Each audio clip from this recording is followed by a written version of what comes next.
नमस्कार मैत्रिणींनो. तर आजच्या व्हिडिओमध्ये मी तुम्हाला बॅक पार्टला अगदी सोप्या पद्धतीने कंबरपट्टी कशी जोडायची याची अगदी सोपी ट्रिक सांगणार आहे.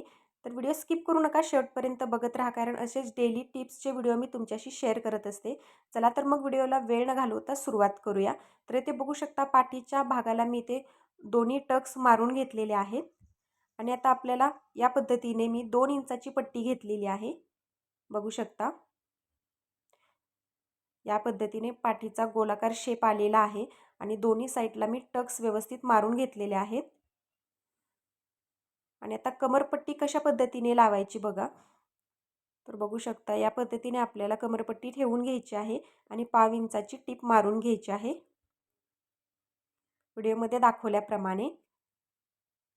आणि जर या पद्धतीने जर तुम्ही कमरपट्टी जोडली तर एकदम परफेक्ट फिनिशिंगमध्ये येते. आणि जिथे टक्स आलेला आहे बघा, ही एक टिप्स लक्षात ठेवा. तिथे आपल्याला एक छोटीशी एक प्लेट घ्यायची आहे बघा. जिथे पाठीचा टक्स दिलेला आहे तिथे छोटीशी प्लेट घ्यायची आहे. आणि मध्यामध्ये पण तुम्ही एक प्लेट्स घेऊ शकता, जेणेकरून पाठीच्या साईडने ब्लाऊज आहे तो बिलकुल उचलत नाही. तर इथे बघू शकता दुसऱ्या बाजूचा एक टक्स आलेला आहे, तिथे पण मी एक प्लेट्स देऊन घेतली आणि मध्यामध्ये पण एक घेतलेली आहे. अशा पद्धतीने 3 प्लेट्स मी घेतलेल्या आहेत. जर तुमचा ब्लाऊज हेवी असेल तर नक्की ही टिप्स ट्राय करा. पाठीच्या साईडने तुमचा ब्लाऊज आहे तो बिलकुल उचलणार नाही. बघू शकता या पद्धतीने मी टीप आहे ती मारून घेतली. आणि आता इथे जिथे आपण प्लेट्स दिलेली आहे तिथे कट्स मारून घ्यायचं आहे व्यवस्थित. असं क्रॉसमध्ये कट्स मारायचे असतात, म्हणजे आतल्या साईडला आपली कमरपट्टी आहे ती अगदी इझिली टर्न होते. तर बऱ्याच नवीन शिकणाऱ्या मैत्रिणी आहेत, त्यांच्यासाठी मी अगदी हळूवारपणे सांगत आहे, जेणेकरून त्यांना कुठेच प्रॉब्लेम येणार नाही स्टिचिंगमध्ये ब्लाऊज शिवताना. बघू शकता या पद्धतीने नखाच्या सहाय्याने प्रेस करून आपल्याला शिलाई मार्जिन आतल्या साईडला दाबून घ्यायचं आहे. आणि आता त्याच्यावरती टॉप शिलाई देऊन घ्यायची आहे. तर या सर्व टिप्स जर तुम्ही फॉलो केल्या तर तुमचं ब्लाऊज आहे ते अगदी फिनिशिंगमध्ये रेडी होतं. तर तुम्हाला क्लासमध्ये पण एवढं कोणी बारीक सारीक टिप्स सांगणार नाही मैत्रिणींनो. एवढं मी तुम्हाला डिटेलमध्ये अगदी जेन्युइन माझ्या सर्व व्हिडिओमध्ये सर्व काही शेअर करत असते. कोणताच पॉईंट आहे तो मी इथे मिस होऊ देत नाही, जेणेकरून तुमचं ब्लाऊज परफेक्टच येणार आहे. तर इथे बघा या पद्धतीने मी दाब शिलाई देऊन घेतलेली आहे. आता ब्लाऊज टर्न करायचा आणि असं एकदा फोल्ड करायचं आणि नंतर परत एकदा डबल फोल्ड करायचं. आणि इथे आता आपल्याला 5 नंबरची शिलाई आहे ती देऊन घ्यायची आहे, 1/2 इंचाचं अंतर सोडून. कारण हा बिना अस्तरचा आपला ब्लाऊज आहे, त्याच्यामुळे आपल्याला याला हात शिलाई करायची असते. म्हणून 1/2 इंचाचं अंतर सोडायचं आणि 5 नंबरची शिलाई आहे ती देऊन घ्यायची. जिथे आपला टक्स आलेला आहे तिथे व्यवस्थित फोल्ड करायचं.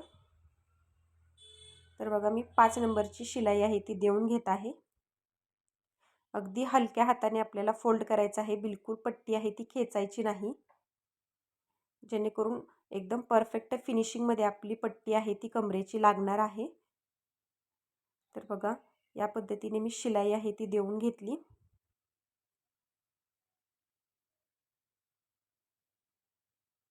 अगदी हळूवारपणे आपल्याला डबल फोल्ड करत पट्टी आहे ती फोल्ड करायची आहे आतल्या साईडला. आणि आजपासून तुम्हाला माझ्या चॅनलवरती असेच डेली टिप्स आणि ट्रिक्सचे व्हिडिओ पाहायला मिळणार आहेत. त्याच्यामुळे चॅनलला सबस्क्राईब करून ठेवा आणि बाजूचं बेल आयकॉन आहे ते ऑलवर सेट करा, म्हणजे ज्यावेळेस मी नवीन व्हिडिओ टाकेल त्याची सूचना सर्वात अगोदर तुम्हाला मिळणार आहे तुमच्या मोबाईलवरती. तर बघू शकता अगदी फिनिशिंगमध्ये आपली कमरेची पट्टी आहे ती लावून तयार झालेली आहे. आणि बॅक पार्टचा गळा बघू शकता तुम्ही किती परफेक्ट आलेला आहे. आणि तुम्हाला कटिंगचा व्हिडिओ हवा असेल तर माझ्या चॅनलवरती जाऊन बघू शकता. तुम्हाला परफेक्ट कटिंग मी तिथे सांगितलेलं आहे. तर हा होता हेवी साईजचा 46 साईजचा इथे बॅक पार्ट बघू शकता. आणि या पद्धतीने मी तुम्हाला कमरेला अगदी हळूवारपणे पट्टी फिनिशिंगमध्ये कशी लावायची याची अगदी सोपी ट्रिक सांगितलेली आहे. तर व्हिडिओ थोडा जरी आवडला असेल तर व्हिडिओला एक लाईक नक्की करा आणि चॅनलला सबस्क्राईब करून बाजूचं बेल आयकॉन आहे ते ऑलवर सेट करा. आणि लाईक केल्यानंतर हाईपचे पॉईंट्स पण द्यायला विसरू नका. आणि अजून तुम्हाला कोणता व्हिडिओ हवा आहे ते मला कमेंटमध्ये नक्की सांगा. धन्यवाद.